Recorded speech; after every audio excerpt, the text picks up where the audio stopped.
ఇది పెద్దపల్లి నుంచి హైదరాబాద్ పోయే రూట్ అన్నమాట. ఆటో నగర్ అయితే ఉన్నాం. ఇగో షాప్ ఈ లోపల సందులు ఉంటాయి మామ మనమైతే విఘ్నేశ్వర డ్రోన్ అన్న వాళ్ళ దగ్గర ఉన్నాం అన్నమాట. కరీంనగర్ లో ఉన్నది పెద్దపల్లి అన్న స్టోర్. మాట్లాడి తెలుసుకుందాం అన్న దగ్గర ఎన్ని రకాల డ్రోన్స్ ఉన్నాయి, ఏ టైప్స్ ఆఫ్ డ్రోన్స్ ఉన్నాయి అన్న చెప్పేస్తాను మనతోటి. అన్న మన దగ్గర ఎన్ని రకాల డ్రోన్స్ ఉన్నాయి అన్న? మన దగ్గర 7 రకాల మోడల్స్ ఉన్నాయి. మనం ఇప్పుడు ఎక్సైట్ ఎక్కువ పర్ఫార్మెన్స్ లో ఉంది. ఎక్సైట్ బాగా పాపులర్ లో ఉంది మార్కెట్ లో. ఇంకా వేరే రకాల డ్రోన్స్ ఏంటి అన్న? X6 ఉంది, X6 ప్లస్ ఉంది, ఎక్సైట్ ఉంది, ఎక్సైట్ ప్లస్ ఉంది, X9 ఉంది, X9 ప్లస్ ఉంది, X11 ఉంది, X13 వరకు ఉన్నాయి. అన్నిటికంటే బాగా పాపులర్ డ్రోన్ ఏందన్న మన దగ్గర? మన దగ్గర ఇప్పుడు ట్రెండింగ్ వచ్చేసి మన తెలంగాణ ఓవరాల్ ఎక్సైట్ ఎక్కువ పాపులేషన్ ఉంది. దీనికి ఎన్ని రకాల బ్యాటరీస్ ఉన్నాయి మన దగ్గర? దీని దగ్గర 3 రకాల బ్యాటరీలు మన దగ్గర ప్రొవైడ్ చేస్తాం. 6S అంటాం దీన్ని. హెయిర్ వోల్ట్ మన ఓన్ బ్రాండింగ్ తో చేస్తున్నాం.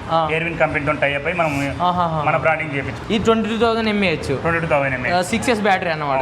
ఇంకోటి స్మార్ట్ బ్యాటరీ అంటారు, అదేంటిదన్న? 20,000 mAh ఎయిర్విన్ కంపెనీ. ఇది ఎన్ని ట్యాంకులు వస్తాయన్న? నార్మల్ గా 3 ట్యాంకులు వస్తుంది. ఆ చిన్న బ్యాటరీ ఎన్ని ట్యాంకులు? అది 2 ట్యాంకులు వస్తుంది. ఇదంటే ఇది 12S 14S అంటే 14S అంటే 14 సెల్స్ ఉన్నాయి, 14S అది 6 సెల్స్ ఉంటే 6S అన్నమాట. అంటే ఈ 6 రెక్కలు దాన్ని హెక్సాకాప్టర్ అంటారు. 4 రెక్కలు ఉంటే అది క్వాడ్ కాప్టర్. మరి ఆ 4 రెక్కలు ఎందుకు యూజ్ చేస్తారన్న మీరు? 6 రెక్కలు ఎందుకు వాడతారు? క్వాడ్ కాప్టర్ అనేది ఏంటంటే మనకు స్టేబుల్ గా ఉండదు అన్నట్టు. అది ఓన్ పర్పస్, కమర్షియల్ వర్కౌట్ కాదు. హెక్సాకాప్టర్ అయితే మనకు కమర్షియల్ గా వర్కౌట్ అవుతుంది. మామ దీనికైతే ఆల్రెడీ ఫుల్ వీడియో అయితే నేను చేసినాము. మన ఛానల్లో ఒక 1 to 2 days లో అప్లోడ్ చేస్తా. మీరైతే ఆ ఫుల్ వీడియో మొత్తం చూసిన తర్వాత మీకు ఏమైనా డ్రోన్ కొనాలనే ప్లాన్ ఉండే అంటే డిసైడ్ కాండి మామ. నేను ఎప్పుడు కాదు మామ, మీరైతే ఒకసారి వచ్చి విజిట్ చేయండి. ఇక్కడ విజిట్ చేసి మీకు నచ్చితేనే మూవ్ అని